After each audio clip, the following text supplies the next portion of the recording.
Good morning. Today is the 18th of May and this is part 3 of a slightly shambolic shuffle around the 2025 Chiltern Hills Rally. I do apologise in advance for the wind noise, for the incorrect information. If I fall over, I'm afraid just the way that it goes on this channel. And also we don't talk about diesel fuels because the Mayor of London and all his friends around the country have completely stupid ultra low emission and clean air zones.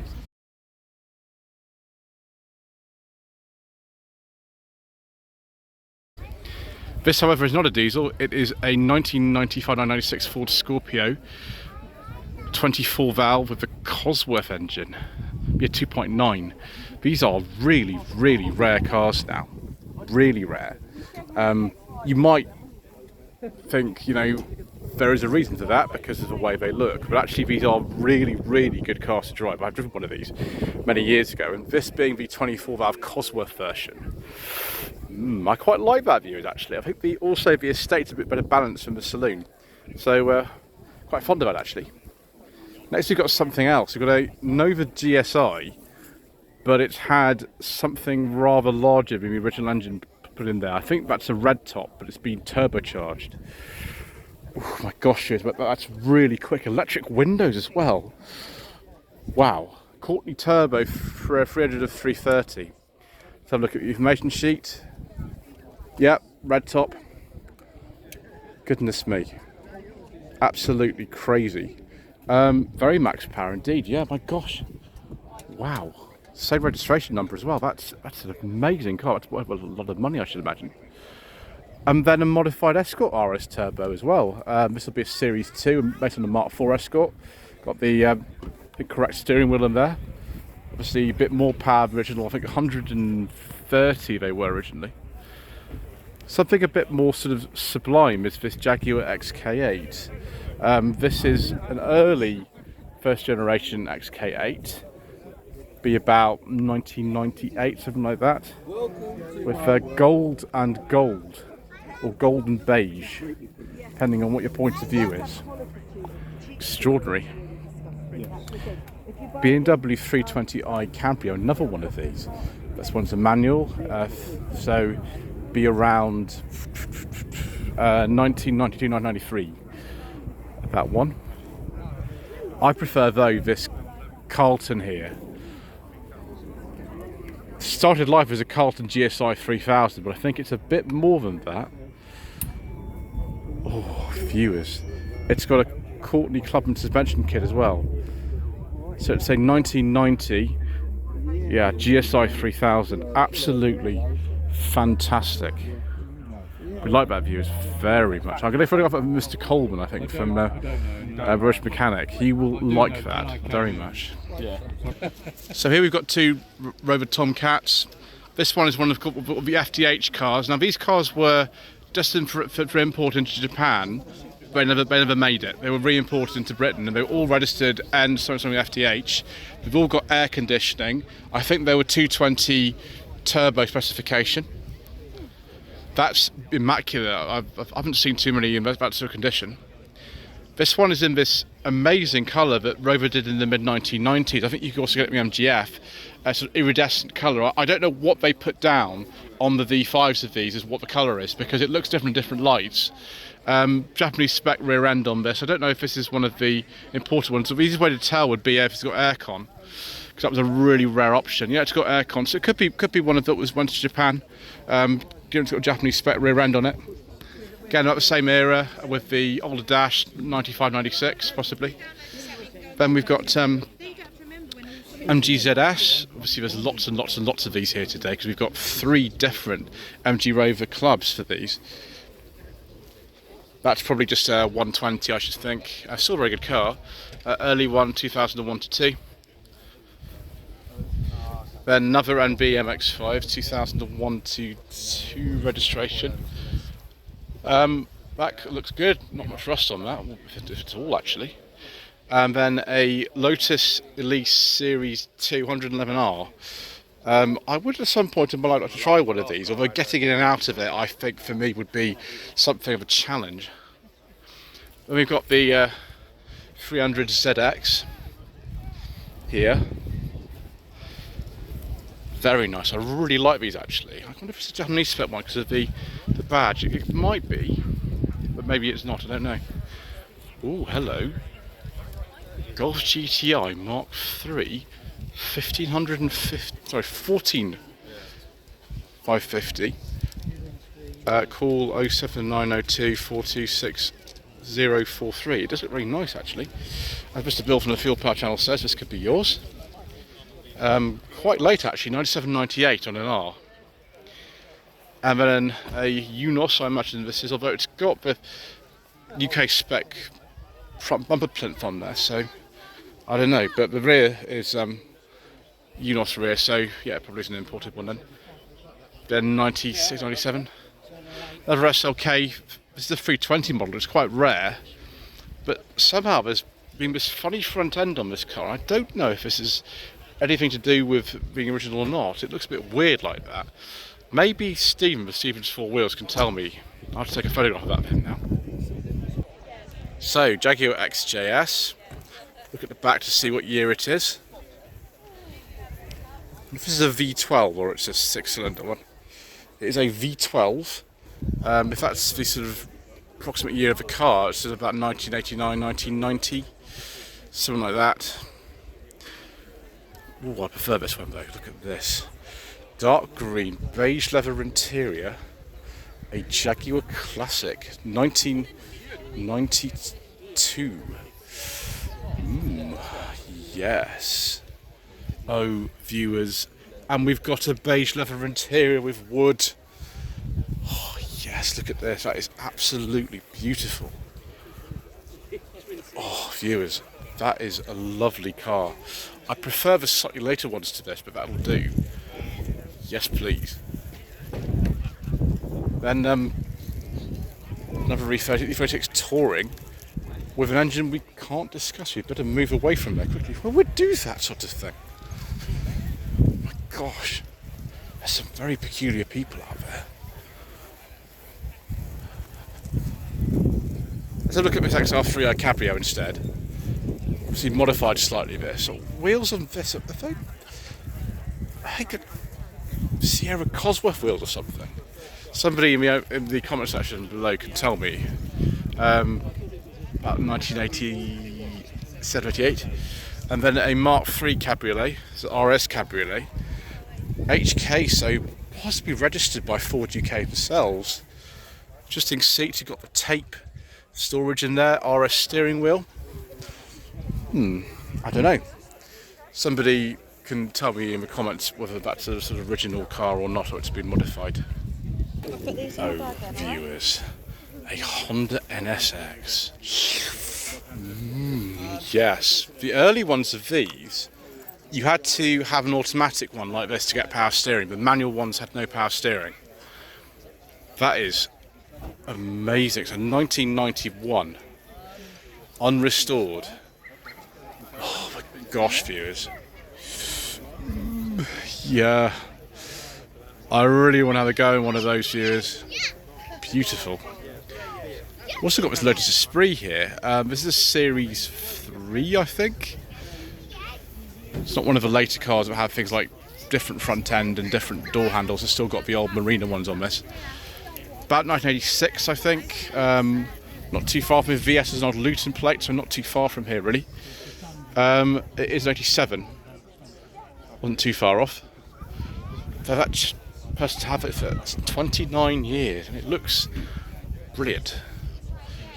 Also looking brilliant is this MG RV8. I drove one of these recently, actually. Very unusual to have it in a sort of like a blue interior like this. They are a little bit archaic to drive. Obviously, they're based on MGB, so they would be. But this will be about 1993. This particular car, and a Reliant Scimitar with the Essex V6. And no, we're not allowed to make the connection to that certain person, viewers, because that connection is banned on this channel. So we won't be saying that.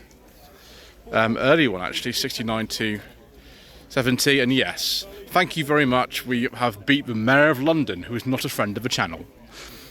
Another E30 Cabrio. There'll be lots here today. Another late one actually, 92, 93 on a K, with Alpina bits on it. Maybe it's just a body kit or something.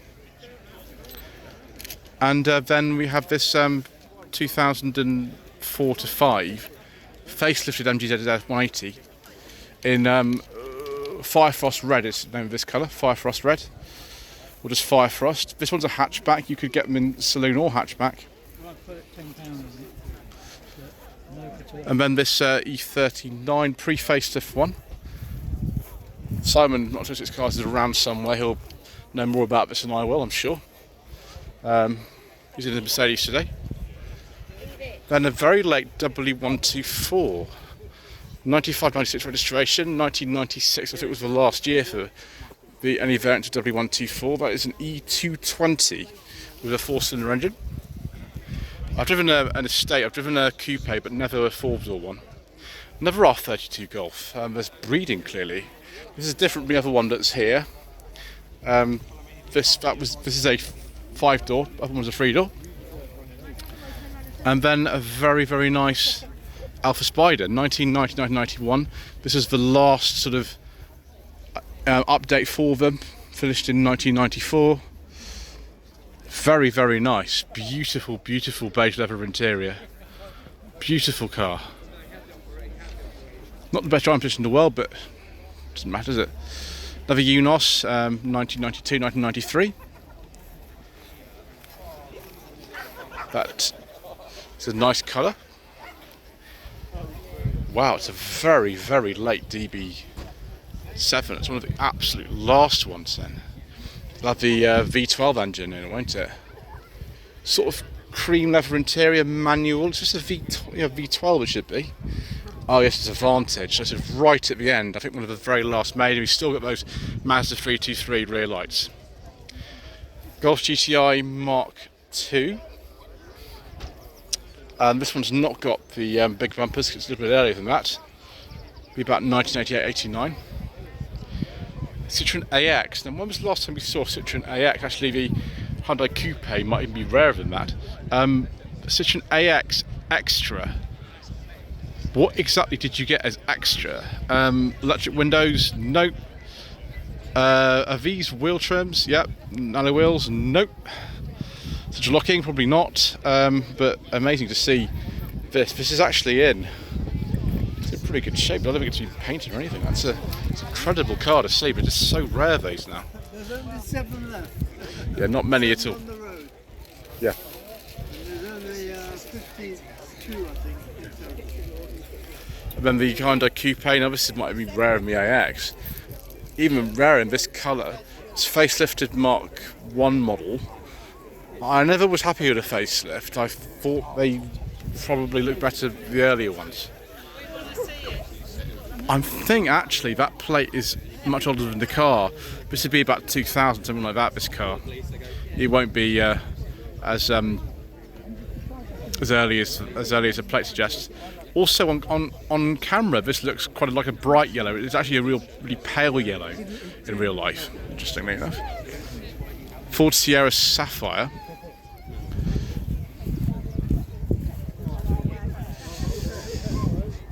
(1989 to 1990). Ford Escort RS Cosworth. I wondered how long it would be before we saw one of these. Brilliant. Later car, it's got the airbag. It's probably going up as I'm looking around it, isn't it? 100,000, I don't know. Who knows these days? Price of 80s and 90s Ford is ridiculous at the moment. Then another one of these TVR Chimeras. Let's have a look at the back. Got the later rear lamps on this, sort of 98, 99. Golf Mark I GL facelift, left-hand drive with Porsche wheels. Dash very similar to something like a Mark II Polo. So 1982, 1983 on a Y. Oh my gosh, another Mark I Golf. That's a pre-facelift one. It's a sort of 76, 77. Wow. Crazy.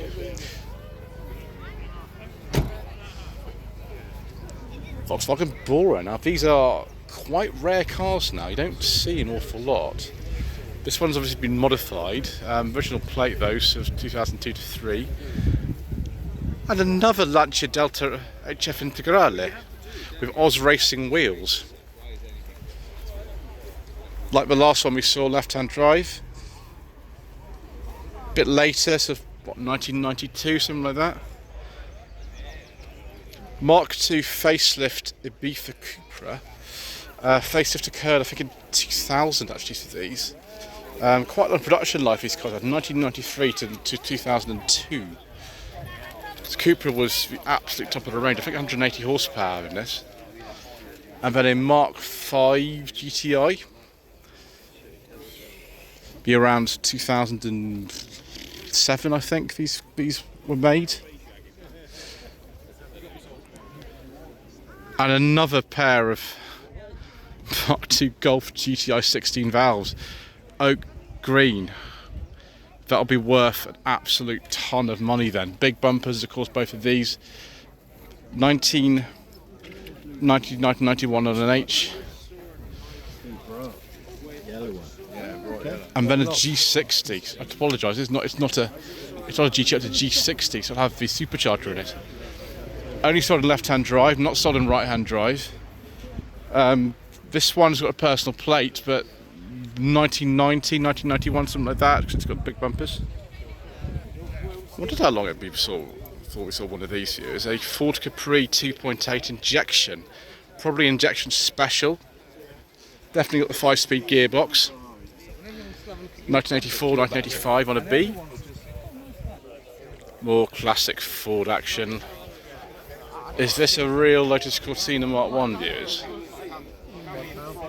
It says console in front, so it's early 64 as opposed to the later cars that came in. So it says Cortina in the front, which was about October 64. Then Beetle. There's quite a few of these here today actually. There's a whole club of them. 1974-75 on an N. Looks remarkably kind of unmodified. That interior's been changed a bit, but it's remarkably kind of original. I wonder if the colour is original. Then 1973-1974 bay window Volkswagen camper. With interesting graphics on the spare wheel cover. Lone Escort Mexico Mark II. Don't quite know why it's part of its own over, but never mind. It's not a 65, by the way. It'd be with that badge, be a pre-facelift one, about 1976, something like that. And another first generation Impreza with a number plate in an interesting location. 96, 97, 2-door with rear wiper, fantastic. We're going to go into this particular class here because I don't know when else we're going to be able to get around it. We'll start off with this beach buggy. Typical kind of 70s colour. Look at these sort of shine on this metallic paint.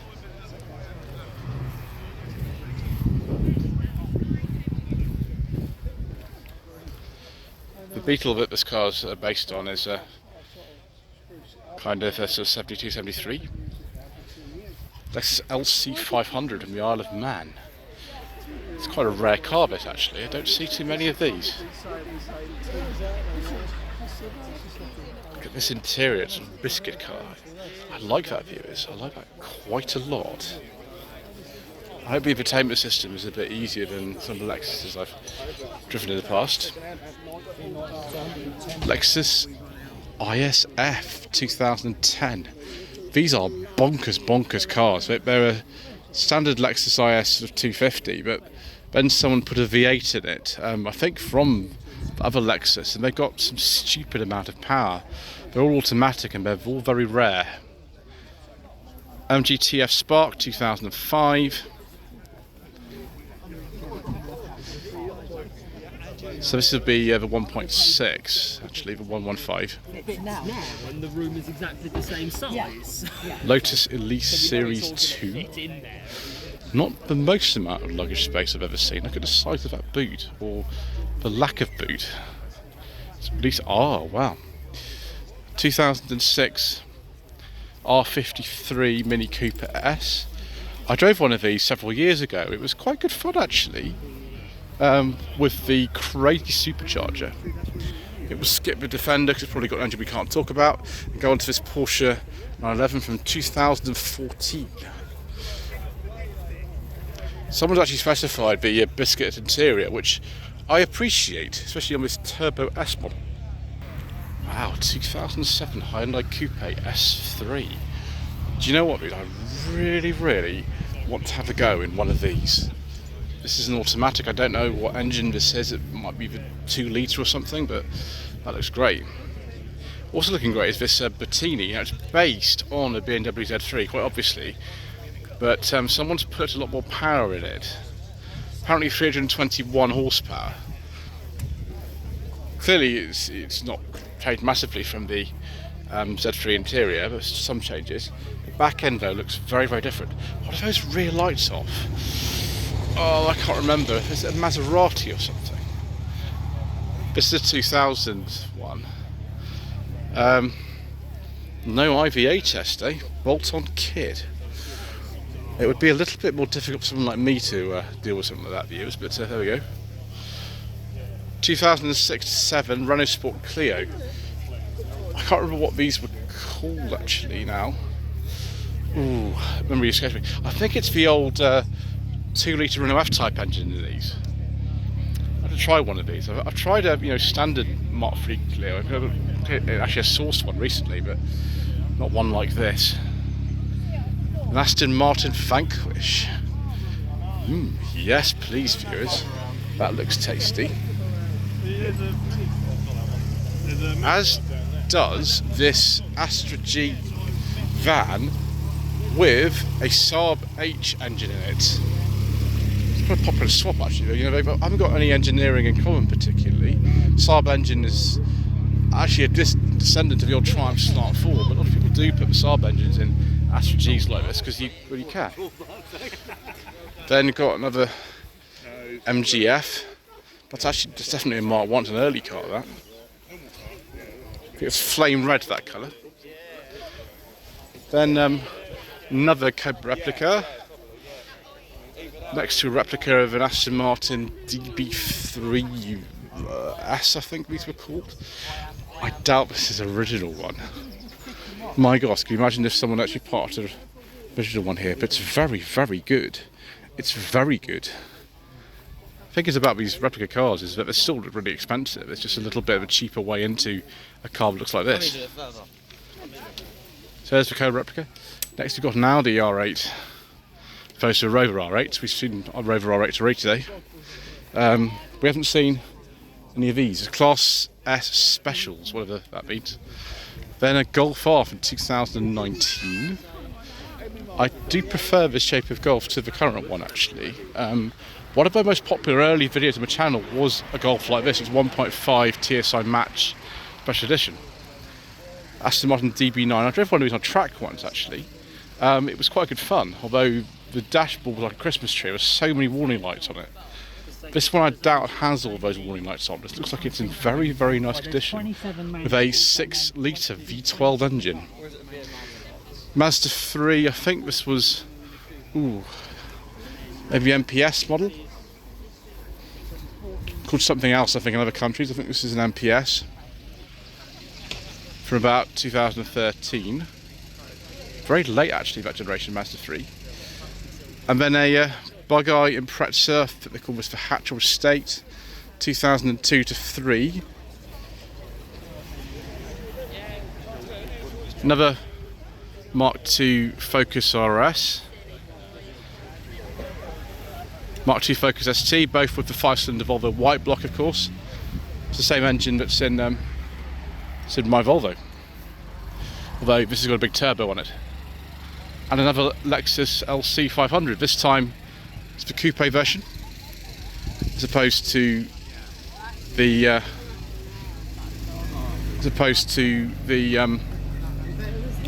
crazy cabrio walking three-wheeler. And then I can't remember what these are called now. That's a Burlington, yes, of course, Burlington Arrow 2 litre. It's got a plate from 66, but I think it's a later car than that. Obviously what the car is based on is about that. And there's the back of a three-wheeler.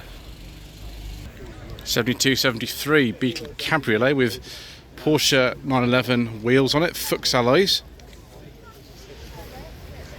Left-hand drive. I'm not sure we got the Beetle convertible right-hand drive in this country. Maybe somebody can tell me.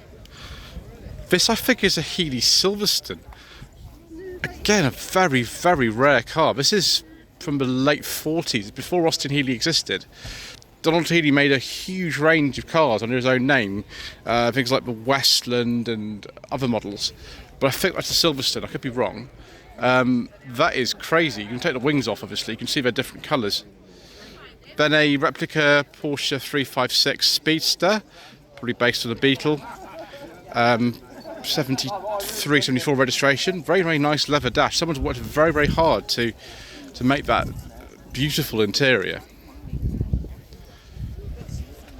Then we've got another BMW 30 convertible, 1989 to 90 on G. This must be the most popular car at this event. It's quite understandable, actually. There's lots of these at Retro Ride Weekend, probably Shedfest, which I'll go to next weekend. There'll be quite a few of these. MGB GT 72, 73. There's actually not as many MGB GTs as I thought there'd be so far. Ford P100. This has been modified with the Essex V6 engine in, hasn't it? 1983-84 for sale. Call 07884 340 297. As Mr. Bill, probably Fuel Per Channel says, this could be yours. She's still got the Type 9, no, not Type 9, Type 4 Type N gearbox in there. It's not a 5-speed. Then a Triumph TR7, I believe.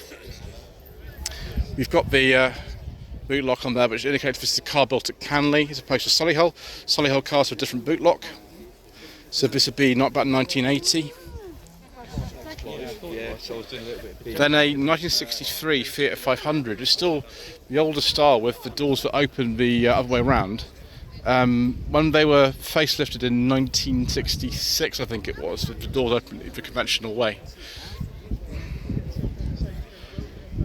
We've got a Cortina GT Mark 1, late Mark 1, 1966.